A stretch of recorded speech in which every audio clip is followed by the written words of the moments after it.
Hey, did you know your beam is intentionally under-reinforced, and it's not because engineers are trying to cut corners or save on costs. In fact, it's quite the opposite. This deliberate under-reinforcement acts as a safety measure, a fail-safe if you will. It's a bit like having that extra bit of rope when you're climbing a mountain. It may not be needed, but it's sure comforting to know it's there. So, what exactly does it mean for a beam to be under-reinforced? Picture a reinforced concrete structure. You'd think the aim is to make it as robust as possible, right?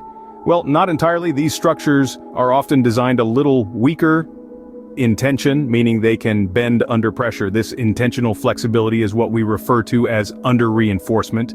But why would anyone want a structure that bends? Well, it's pretty simple, really. A beam that bends is a beam that communicates. It gives us a heads up, a warning sign that something's not quite right.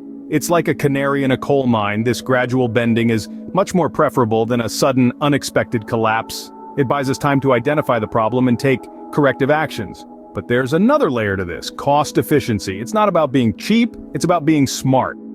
By allowing the concrete structure to be weaker or under-reinforced, we can keep the cost reasonable. The bulk of the tensile strength, the real muscle, is handled by the steel bars embedded within the concrete. So, to sum up, under-reinforcement is a deliberate, calculated move by engineers. It's a safety measure that allows structures to communicate their distress through bending.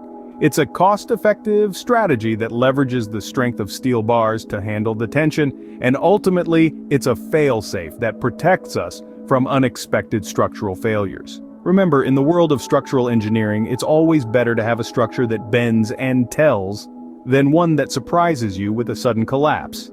And that's the beauty of under-reinforced beams.